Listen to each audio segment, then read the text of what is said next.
దేశ చరిత్రలో ఒక చీకటి అధ్యాయంగా నిలిచిన 2006 ముంబై రైలు పేలుళ్ల కేసులో బాంబే హైకోర్టు సంచలన తీర్పు ఇచ్చింది. ఈ కేసులో నిందితులుగా ఉన్న 12 మందిని నిర్దోషులుగా ప్రకటిస్తూ కింది కోర్టు ఇచ్చిన శిక్షలను రద్దు చేసింది.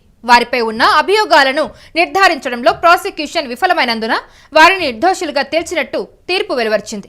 అయితే వీరిలో ఉరిశిక్ష పడిన ఖైదీలు కూడా ఉండడం మనం గమనించాల్సిన అంశం. అయితే 2006 జూలై 11న ముంబై పశ్చిమ రైల్వే లైన్లోని పలు సబ్రన్ రైళ్లలో వరుసగా బాంబు పేలుళ్లు చోటు చేసుకున్నాయి. అయితే ఈ దుర్ఘటనలో మొత్తంగా 189 మంది ప్రాణాలు కోల్పోయారు. అలాగే 800 మంది వరకు తీవ్రంగా గాయపడ్డారు. ఈ ఘటనపై సుదీర్ఘ దర్యాప్తు అనంతరం 2015 అక్టోబర్లో ప్రత్యేక కోర్టు 12 మంది నిందితులను దోషులుగా తేల్చింది. వీరిలో బాంబు అమర్చారన్న అభియోగాలపై 5గురికి మరణశిక్ష పడగా మిగతా 7గురికి జీవిత ఖైదు విధించింది. ఈ క్రమంలోనే వీరంతా హైకోర్టును ఆశ్రయించారు. వాటిని సవాల్ చేస్తూ మహారాష్ట్ర ప్రభుత్వం కూడా పిటిషన్ దాఖలు చేసింది. 2015 నుంచి ఈ అంశం ఉన్నత న్యాయస్థానంలో పెండింగ్లో ఉంది.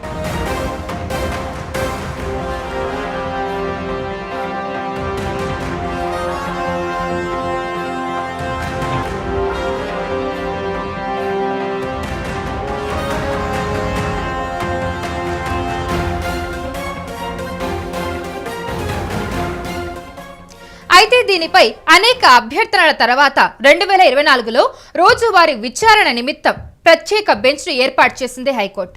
ఈ క్రమంలోనే తాజాగా విచారణ జరిపిన న్యాయస్థానం సంచలన తీర్పును ఇచ్చింది. ముఖ్యంగా దాదాపు 2 దశాబ్దాల సుదీర్ఘ విచారణ తర్వాత హైకోర్టు ఈ మరణ శిక్షలను ధృవీకరించడానికి నిరాకరించడమే కాకుండా నిందితులందరినీ నిర్దోషులుగా ప్రకటించింది. నిందితులను దోషులుగా తేల్చడంలో ట్రయల్ కోర్టు సరిగ్గా వ్యవహరించలేదని పేర్కొంది. నిందితులపై నేరాభియోగాలు నిరూపించడంలో ప్రాసిక్యూషన్ విఫలమైందని స్పష్టం చేసింది.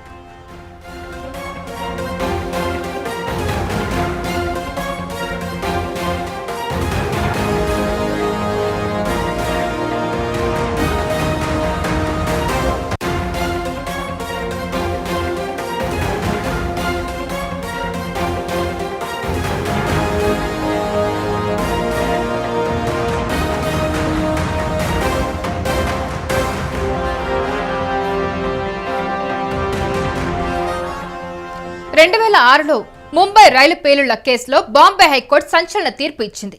ఈ కేసులో నిందితులుగా ఉన్న 12 మందిని నిర్దోషులుగా ప్రకటిస్తూ కింది కోర్టు ఇచ్చిన శిక్షలను రద్దు చేసింది. వారిపై ఉన్న అభియోగాలను నిర్ధారించడంలో ప్రాసిక్యూషన్ విఫలమైనందున వారిని నిర్దోషులుగా తేల్చినట్టు తీర్పు వెలువరించింది.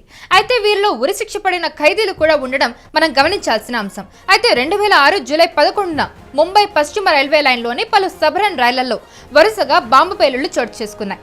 అయితే ఈ దుర్ఘటనలో మొత్తంగా 189 మంది ప్రాణాలు కోల్పోయారు. అలాగే 800 మంది వరకు తీవ్రంగా గాయపడ్డారు. ఈ ఘటనపై సుదీర్ఘ దర్యాప్తు అనంతరం 2015 అక్టోబర్లో ప్రత్యేక కోర్టు 12 మంది నిందితులను దోషులుగా తేల్చింది. అయితే వీరిలో బాంబు అమర్చారన్న అభియోగాలపై 5గురికి మరణశిక్ష పడింది. తర్వాత మిగతా 7గురికి జీవిత ఖైదు కూడా విధించింది. ఈ క్రమంలోనే వీరంతా హైకోర్టును ఆశ్రయించడం జరిగింది. వాటిని సవాల్ చేస్తూ మహారాష్ట్ర ప్రభుత్వం కూడా పిటిషన్ దాఖలు చేసింది. 2015 నుంచి ఈ అంశంపై ఉన్నత న్యాయస్థానంలో పెండింగ్లో ఉంది. అయితే దీనిపై అనేక అభ్యర్థనల తర్వాత 2024లో రోజువారీ విచారణ నిమిత్తం ప్రత్యేక బెంచ్ను ఏర్పాటు చేసింది హైకోర్టు. ఈ క్రమంలోనే తాజాగా విచారణ జరిపిన న్యాయస్థానం సంచలన తీర్పునిచ్చింది. ముఖ్యంగా దాదాపు 2 దశాబ్దాల సుదీర్ఘ విచారణ తర్వాత హైకోర్టు ఈ మరణ శిక్షలను ధృవీకరించడానికి నిరాకరించడమే కాకుండా నిందితులందరినీ నిర్దోషులుగా ప్రకటించింది. నిందితులను దోషులుగా తేల్చడంలో ట్రయల్ కోర్టు సరిగ్గా వ్యవహరించలేదని పేర్కొంది. అయితే నిందితులపై నేరాభియోగాలు నిరూపించడంలో ప్రాసిక్యూషన్ విఫలమైందని స్పష్టం చేసింది.